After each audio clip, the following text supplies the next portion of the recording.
Case number 2. This is the balance sheet of the X Limited, and in this case,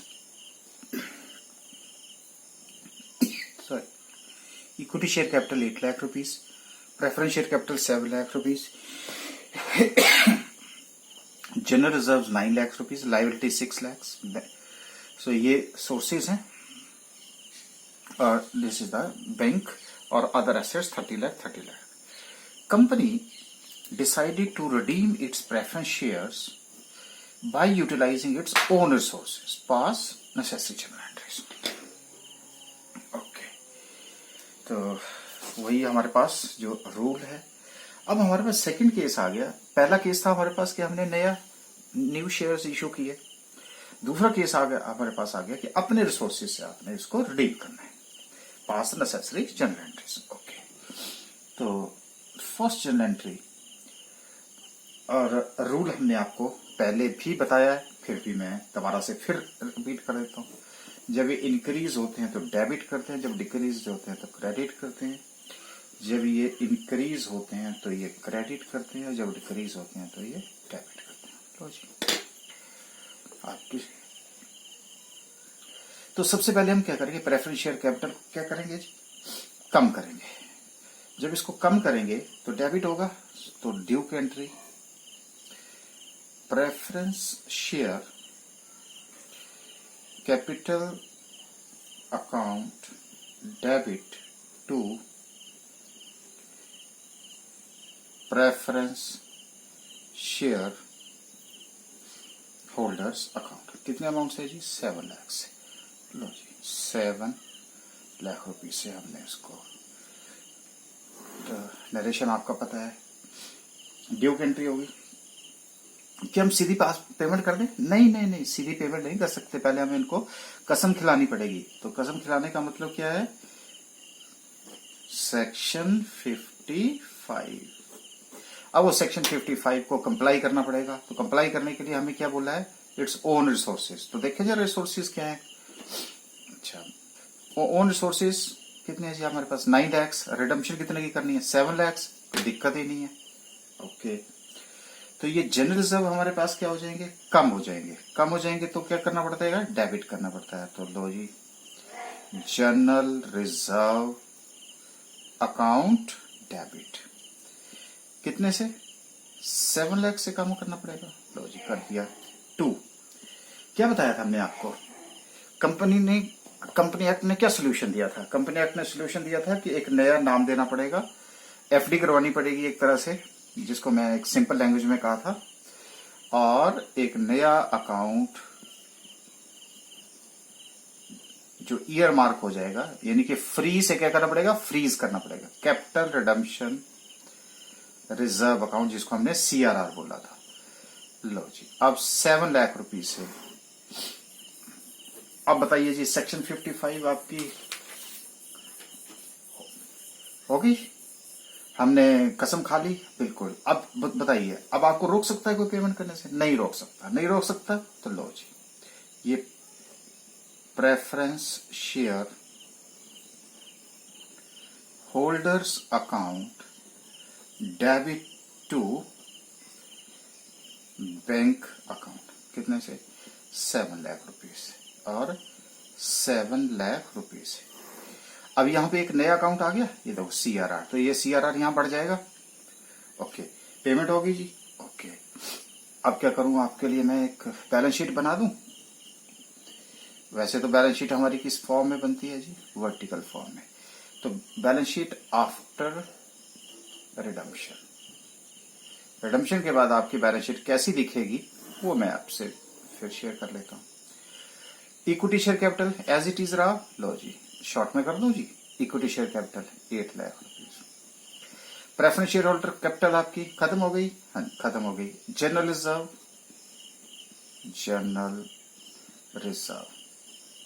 क्या किया हमने, general reserve 9 lakh थे, 7 लाख वहां ले गए हम. ठीक है. तो अब जनरल रिजर्व में कितना रह गया, 2 लाख रुपीज. नया इंक्रीज हुआ, ये लो. तो क्या हो गया, इंक्रीज हो गया.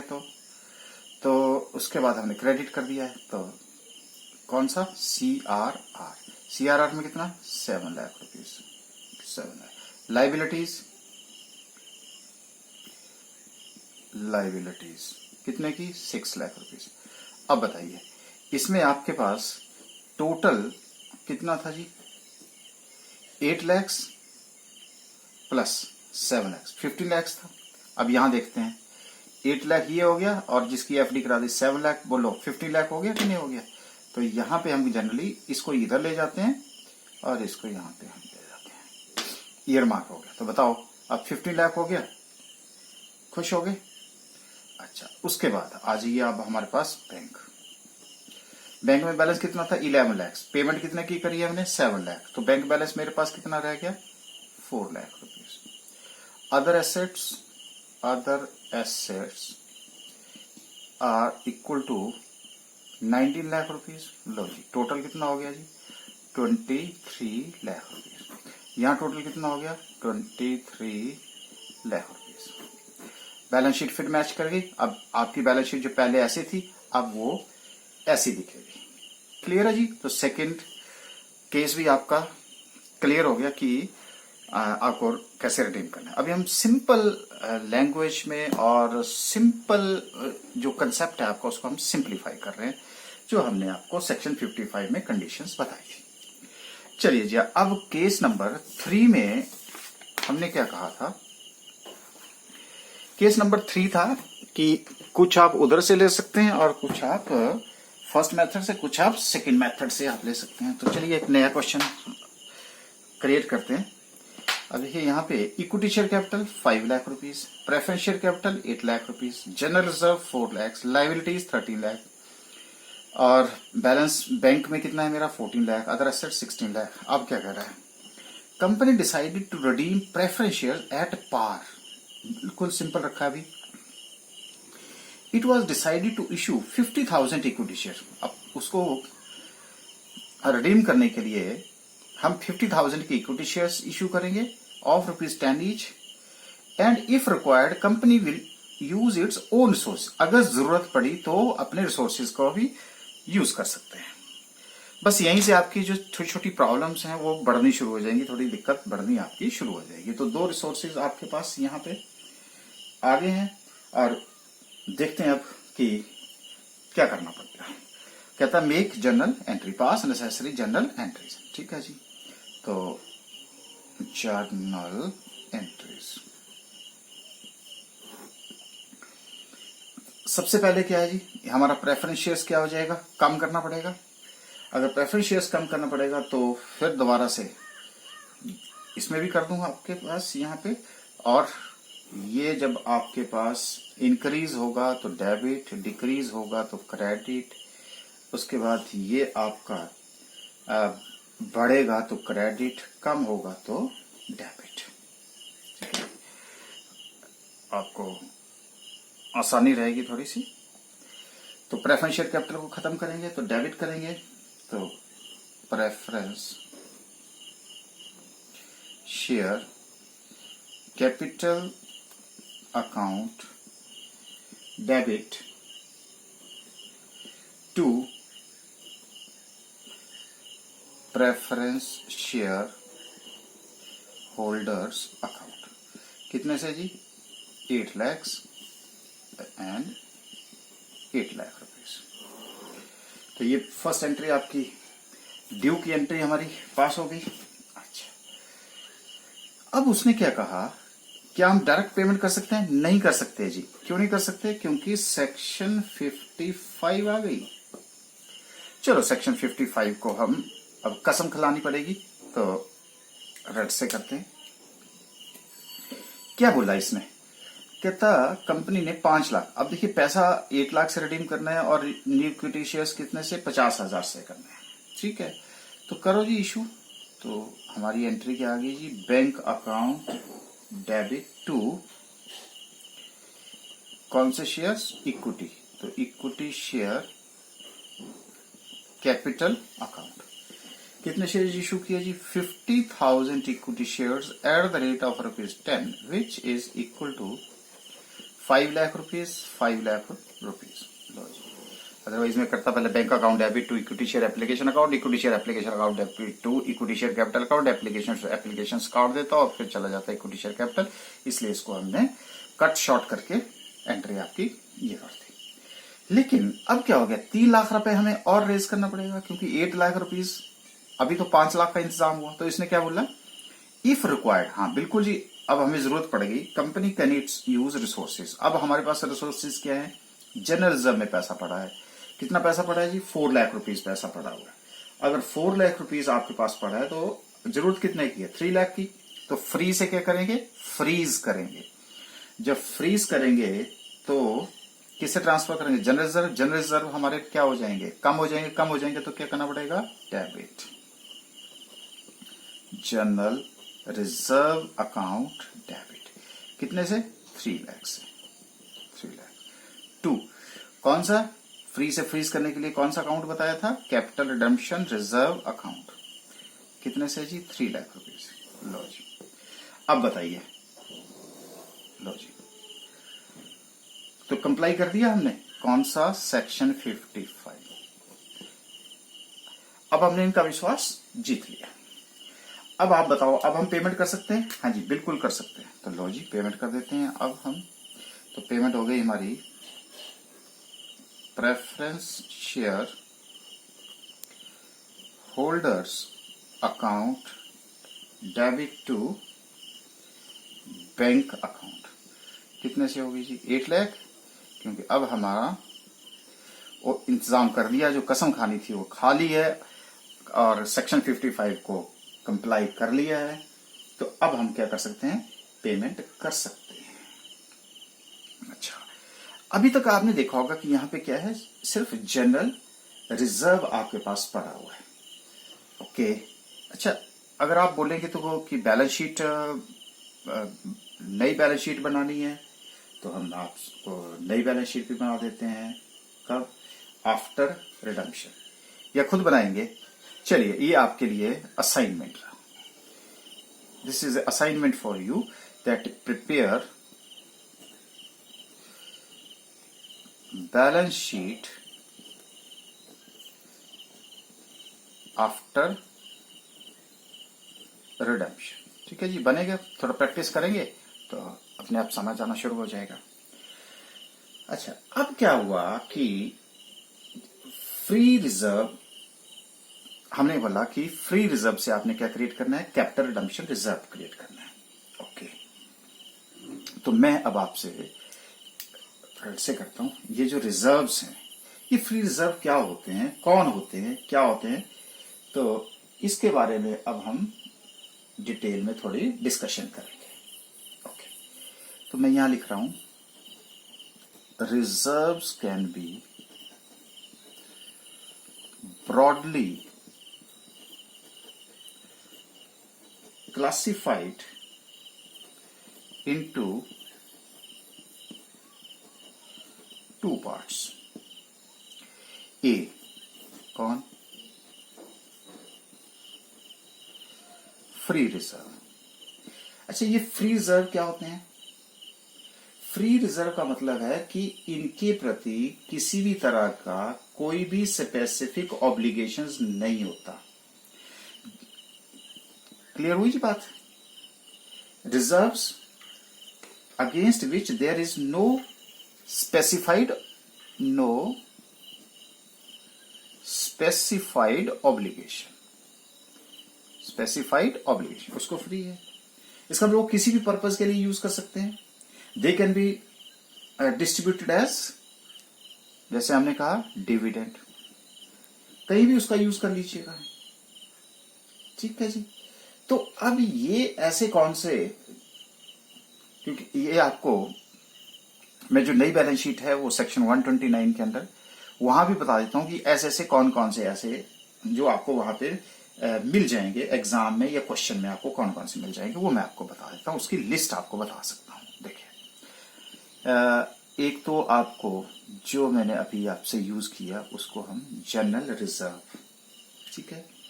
उसके बाद जब ये नया फॉर्मेट आया है तो नए फॉर्मेट में हम इसको प्रॉफिट एंड लॉस अकाउंट का क्रेडिट बैलेंस भी बोल सकते हैं, या आपको वहां पे ज्यादातर ये नजर आएगा सरप्लस। ठीक है जी, तो सरप्लस भी फ्री रिजर्व होते हैं। और बोलेंगे आप? ठीक है जी, और भी बात कर लेते हैं, जैसे डिविडेंड इक्वलाइजेशन रिजर्व। ये भी क्या करते हैं हम, डिविडेंड डिस्ट्रीब्यूट करने के लिए करते हैं। उसके बाद एनी प्रोविजन फॉर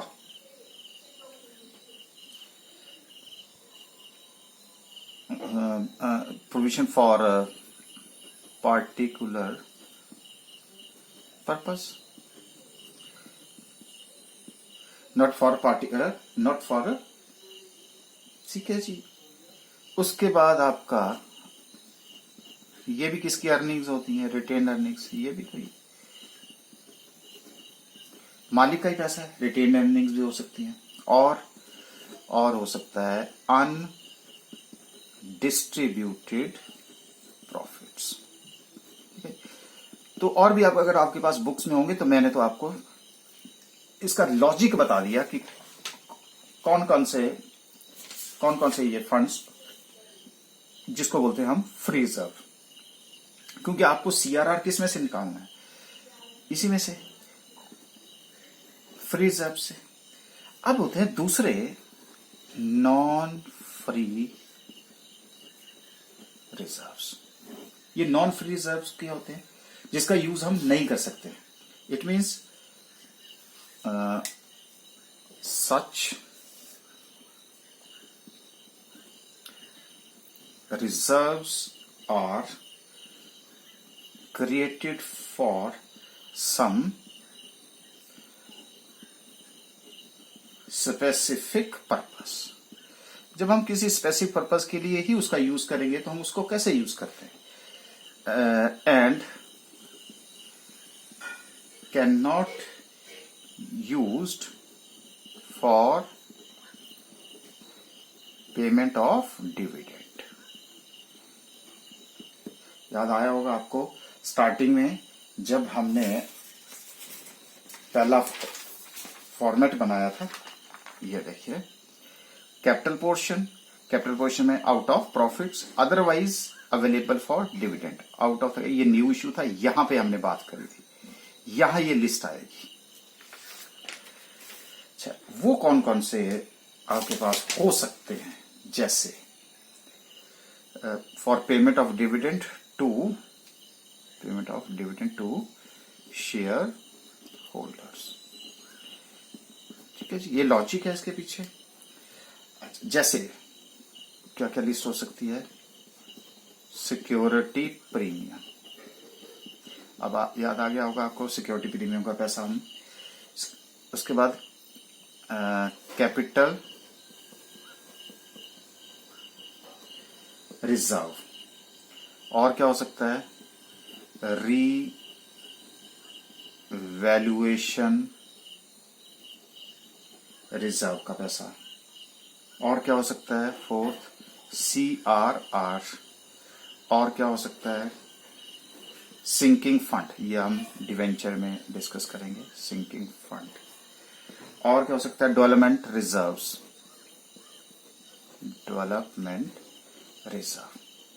तो अब आपने न्यूमेरिकल में क्या करना है, ये यहां पे ये चीज देखनी है कि फ्री रिजर्व जिस पैसे का हम अपने ओन रिसोर्सेज जिसको बोलते हैं उन्हीं को हम यूज कर सकते हैं। अगर कर सकते हैं तो ये चीज आपके पास है, ये पैसा आपका यूज नहीं हो सकता। बस आपको एग्जाम में न्यूमेरिकल में यही कंफ्यूजन होगा कि किसमें से आपने क्रिएट करना है, किसमें से आप कौन से रिजर्व आपने यूज करने हैं और कौन से रिजर्व आपने यूज नहीं करने हैं। ठीक है जी, तो आज इसको यहीं पे खत्म करते हैं। अब इसके बाद थोड़ा सा आगे टेक्निकल पार्ट जो भी है इसका, जो नेक्स्ट केस होगा, जो थोड़ा सा इससे अब दिक्कतें जो बढ़ने वाली हैं। So after the discussion of the free reserves and non-free reserves, now the next question which is raised, that is there any sequence for redemption of preference shares out of free reserves? Because as we discussed, there are different free reserves, different items which are covered under free reserves. So is there any sequence? So let us discuss today with the help of this case study. So this is a next case study. This is the balance sheet of S Limited. Equity share capital is given, preference share capital is given, general reserves, profit and loss. Okay, so these are, first of all, there are different items which are covered under reserves. As we discussed, reserves are classified in two categories. One is free reserves and another one is non-free reserves. First of all, we have to identify out of these which one are free reserves and which one are non-free reserves. So first of all, this is also reserve, this is also reserve, this is also reserve, this is also reserve items, but we can only redeem out of the free reserves. So this is the bank balance and other assets, how these have been raised, so you know better. Preference shares are redeemed at par. Okay, again simple. Company issue 40,000 equity shares of ₹10 each, and if required, company can use its own resources, so pass necessary journal entries. Okay, चलिए discuss करते हैं कि क्या होगा. तो हाँ, दोबारा से मैं आपके लिए, जब ये इंक्रीज होता है, जब ये डिक्रीज होता है, जब ये इंक्रीज होता है, जब ये आपका जो है वो डिक्रीज होता है, तो इसको हम डेबिट करते हैं, इसको हम क्रेडिट करते हैं, इसको हम क्रेडिट करते हैं और इसको हम डेबिट करते हैं. फिर जब आपकी प्रैक्टिस हो जाएगी तो फिर उसको लिखने की जरूरत नहीं होगी. तो सबसे पहले हमने क्या करना है, रिडीम करना है. तो ड्यू की एंट्री पास करेंगे, यहीं पे एंट्री पास कर देते हैं. तो ये खत्म हो जाएगा. तो इसको खत्म करने के लिए हमें क्या करना पड़ेगा, डेबिट करना पड़ेगा. लिखा है. So first entry is preference share capital account debit to preference share holder account. अब तो आपकी प्रैक्टिस खूब हो रही होगी. कितने अमाउंट से जी, 7 लाख से. ड्यू की एंट्री, फर्स्ट एंट्री हमारी कौन सी एंट्री होती है जी, ड्यू की एंट्री. तो नरेशन आप खुद लिखेंगे, मैंने वैसे लिख दिया यहाँ पे ड्यू. अच्छा, अब कितना जी, 7 लाख रुपीज. और हमें क्या बोला गया, 4 लाख रुपीज के आप इक्विटी शेयर्स इशू कर सकते हैं. लो जी, इशू कर देते हैं. तो सेकेंड एंट्री इज, ऐसा क्यों कर रहे हैं, हम डायरेक्ट इसके रिडम्पशन नहीं कर सकते. अरे नहीं भाई, नहीं कर सकते. क्यों नहीं कर सकते, कसम खानी पड़ेगी ना. और कसम किसके अंडर है, सेक्शन 55. और यहाँ पे कसम बोल के थोड़ी खाली जाएगी. यहाँ पे तो हमें क्या करना पड़ेगा, एंट्रीज पास करनी पड़ेगी, रिसोर्सेज जनरेट करने पड़ेंगे. वहां से होगा. तो हमें पहले दे रखा है 40,000 इक्विटी शेयर. सुन लो जी.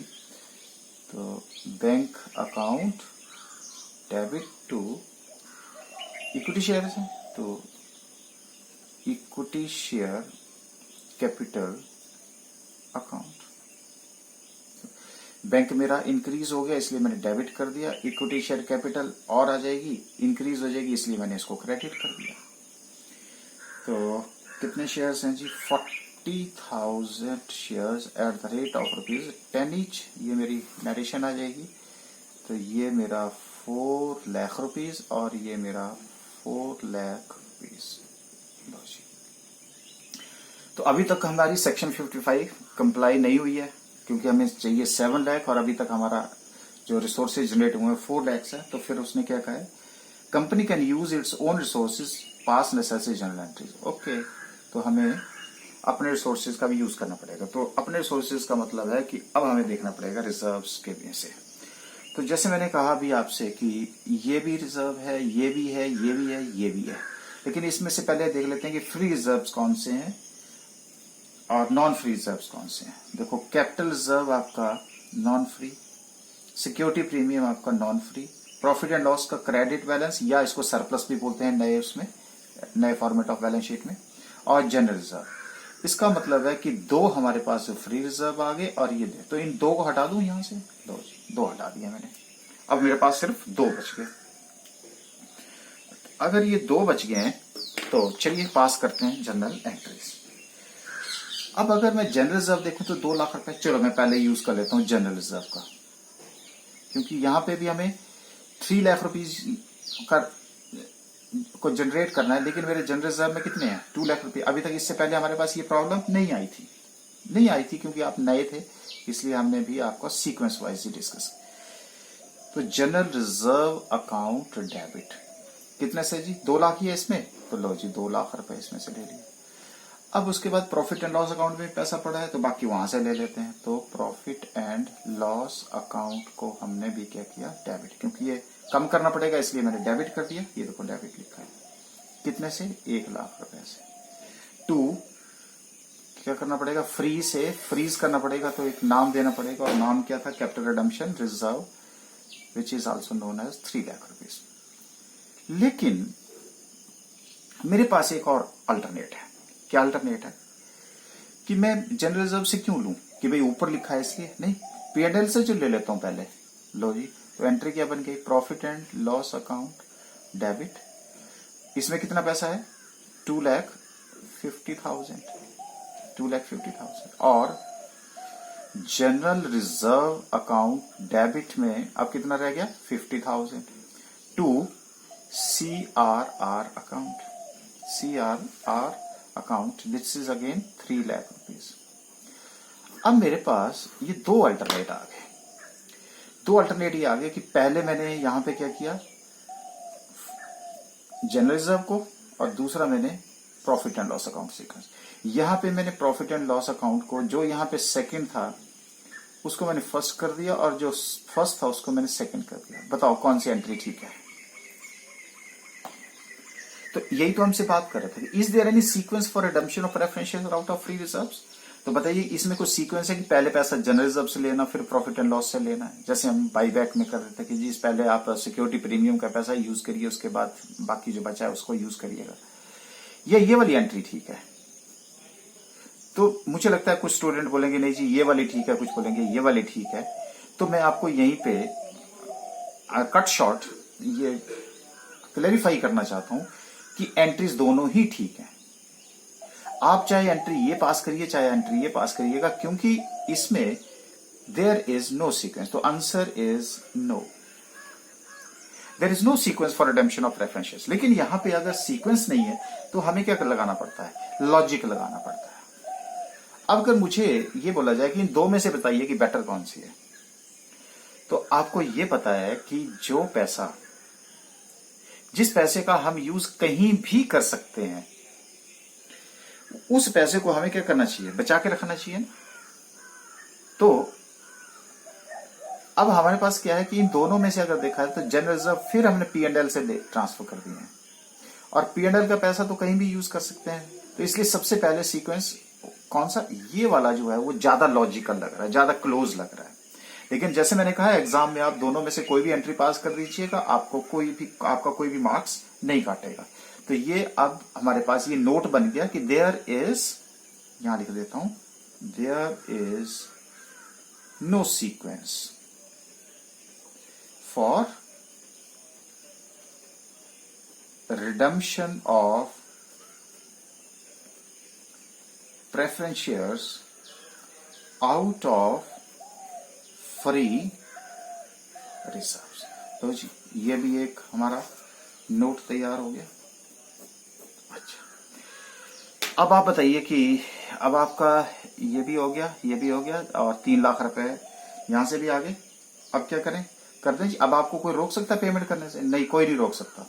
तो करिए, preference share holders account debit to bank account. कितने से जी, 7 है, 4 यहां से लिया, 3 वहां से लिया, और वो इंटैक्ट कर दिए हमने, और उनका विश्वास जीत लिया।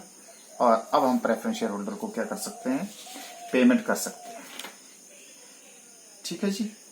तो ये आपकी एक केस स्टडी भी क्लियर होगी। एक और हमने छोटा सा पॉइंट आपसे क्लैरिफाई कर दिया। अच्छा जी, अब उसके बाद एक और क्वेश्चन जो है हमारा रेज होता है, और वो क्या क्वेश्चन है उसके बारे में भी अब हम आपसे शेयर करेंगे। चलिए एक नया रेज करते हैं एक क्वेश्चन, और वो क्वेश्चन है,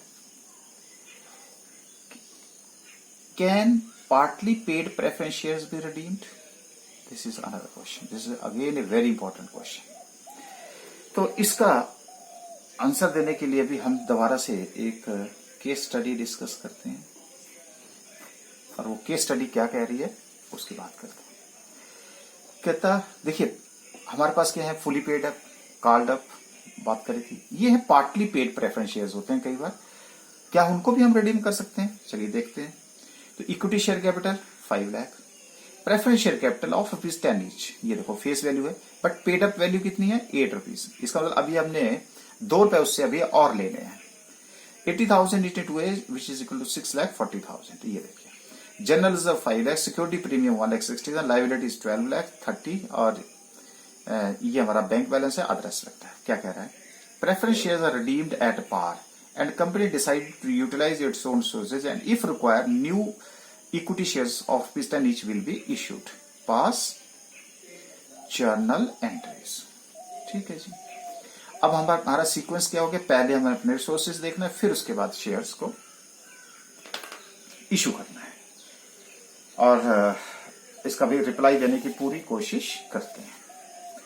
तो अब मैं आपसे ये डिस्कस करना चाहूंगा सबसे पहले कि यहां पे नोट लिखवा देता हूं पहले, फिर हम इसी केस स्टडी को करते हैं। देखो हुआ क्या, लाइबिलिटी वाले कंपनी एक्ट के पास गए कि कंपनी एक्ट भैया, एक तो देखो इन्होंने ₹2 के हिसाब से अपना पैसा नहीं मांग रहे हैं, और दूसरे हमारा पैसा जो है, एक तो पैसा नहीं मांगा और दूसरे उनको पैसा वापस कर रहे हैं, तो एक के ऊपर दूसरी गलती कर रहे हैं। तो अब आप हमें, हमारा माई बाप है तो मुझे हमें सोल्यूशन बताइए। अब हमें डबल धोखा दे रहे हैं। एक तो ₹2 के हिसाब से उन्होंने प्रेफरेंस शेयर होल्डर से पैसा नहीं मांगा, और दूसरे जिन्होंने पैसा दे रखा है उन्हीं का पैसा वापस कर रहे हैं। और एक बात मैंने आपसे पहले करी थी कि जब भी कोई लोन या कोई भी क्रेडिट फैसिलिटी कंपनी को देती है तो सबसे पहले वो क्या देखती है कि जी मालिक का पैसा कितना लगा। अब यहां तो आपने देखा कि 80,000 into 10, अरे 8 लाख रुपए, 5 लाख रुपए, 13 लाख रुपीज, कि जी इनके पास तो 13 लाख रुपीज है। लेकिन एक्चुअल में जब देखा तो उन्होंने पेड अप कितना था? 6,40,000। हुआ ना धोखा। तो इस तरह से अब वो कंपनीज एक्ट के पास गए, और कंपनी एक्ट ने उनको क्या बोला? तो वो जो कंपनी एक्ट ने बोला वही आपका क्या बन गया? नोट बन गया। ठीक है जी। तो कंपनी एक्ट भैया ने क्या बोला? कहता partly paid preference shares can not be redeemed. हाँ, लेकिन अगर आप चाहते हैं कि रिडीम करना ही है तो क्या करो बोलता? कहता before their redemption they should be made fully paid up by making final call, and the basic conditions of section 55 should be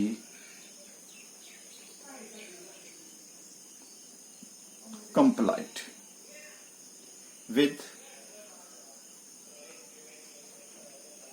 face value of redeemable preference shares. तो ये कंपनी एक्ट ने सोल्यूशन दे दिया। सबसे बड़ा solution क्या है? Face value. तो face value यहाँ कितने? 10 रुपीज। वो कहता है 8 रुपीज से नहीं, जब भी आपने कंप्लाई करना है तो 8 रुपीज से नहीं, फुल पार्टली पेड अप से नहीं करना। तो आप क्या करिए, जो इसका 2 रुपए का जो पहला लास्ट कॉल बची है, पहले उसको लीजिए, उनको पहले फुली पेड अप बनाइए, और फुली पेड अप बनाने के बाद सेक्शन 55 को कंप्लाई करिए, और कंप्लाई करने के बाद ही आप उनकी रिडम्पशन कर सकते हैं। ओके, तो चलो जी, अब हम इस केस स्टडीज के बेस के ऊपर जर्नल एंट्रीज भी पास करते हैं। तो सबसे पहले तो क्या है जी, मुझे 2 रुपए के हिसाब से पैसा मांगना पड़ेगा। ओके, तो दोबारा से लिख दूं, यहाँ पे डेबिट, यहाँ पे क्रेडिट, और ये लो जी, ये क्रेडिट और ये आपका डेबिट। अच्छा, तो सबसे पहले हम क्या करेंगे जी, 2 रुपए के हिसाब से इससे फाइनल कॉल का पैसा मांगेंगे। जब मांगेंगे तो हमारे पास ड्यू की एंट्री आती है, याद करिए, इक्विटी शेयर्स में प्रेफरेंस शेयर, नाम ही बदलना होता है, वहां पे इक्विटी लिखो चाहे। ड्यू की entry, final call account debit to preference share capital account. कितने जी? 80,000 शेयर्स हैं, तो 80,000 शेयर्स के ऊपर एट द रेट ऑफ ₹2 तब जाकर के फुली पेड बनेगा, विच इज इक्वल टू 1,60,000। तो ये 1,60,000 एंड 1,60,000 रुपीज।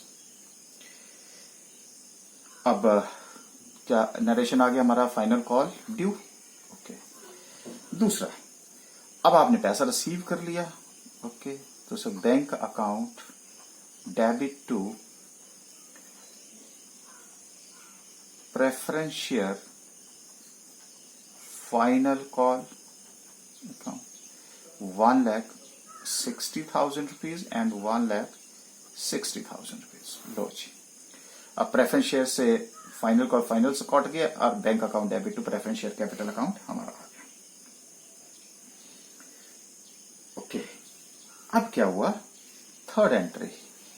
अब आप कर सकते हैं बिल्कुल जी, क्योंकि यहां पे बोल रहा है पहले पार्टली पेड प्रेफरेंस शेयर्स को before the redemption they should be made fully paid up, तो हमने पहले फुली पेड अप बना दिया। अब हम क्या करेंगे, सेक्शन 55 की बेसिक कंडीशंस की तरफ को मूव करेंगे।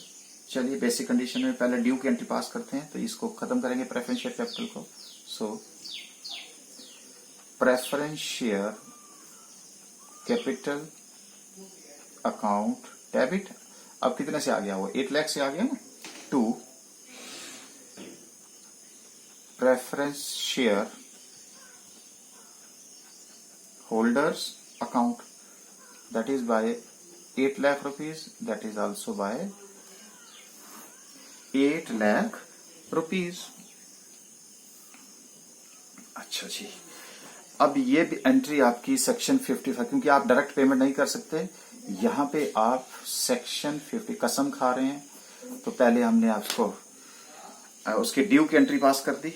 जब ड्यू की एंट्री पास कर दी, तो अब उसने क्या बोला, यूटिलाइज इट्स ओन रिसोर्सेज। तो हमारे पास कौन सा पैसा पड़ा हुआ है, तो सिक्योरिटी प्रीमियम क्या है, नॉन फ्री रिजर्व है, तो सिर्फ क्या रह गया, जनरल रिजर्व। तो सबसे पहले हम जनरल रिजर्व में से general reserve account debit to free से क्या करेंगे, फ्रीज करेंगे to capital redemption reserve account. कितना पैसा जी, 5 लाख रुपीज, 5 लाख रुपीज। लो, ये भी हो गया। लेकिन हमने तो पैसा कितना देना, 8 लाख। अभी तो कितना रेंज हुआ, 5 लाख। हमें क्या बोला गया, अगर जरूरत पड़ी तो न्यू इक्विटी शेयर्स। ओके, तो न्यू इक्विटी बोला है ना, तो लो जी, bank account debit to equity share capital account. कितने जी, 30,000 shares at the rate of ₹10, which is equal to 3 lakh rupees। लो जी, 3 लाख रुपीज, 3 लाख रुपीज खत्म जी। तो ये 4th and 5th अब कंप्लाई हो गया सेक्शन 55। क्या करेंगे, पेमेंट करेंगे जी, और क्या करेंगे, तो preference share holders account debit to bank account. अब आपको कोई नहीं रोक सकता। 8 lakh rupees and 8 lakh rupees, लो जी पेमेंट कर दी। तो इस तरह से आज हमने इसके साथ ही ये बात भी सीख ली कि जितने भी पार्टली पेड प्रेफरेंस शेयर्स होते हैं उनको रिडीम नहीं करना पड़ता। तो this is another important note which you have to keep in mind as and when you have to solve the question. लो जी इसको यहीं पे क्लोज करते हैं आज।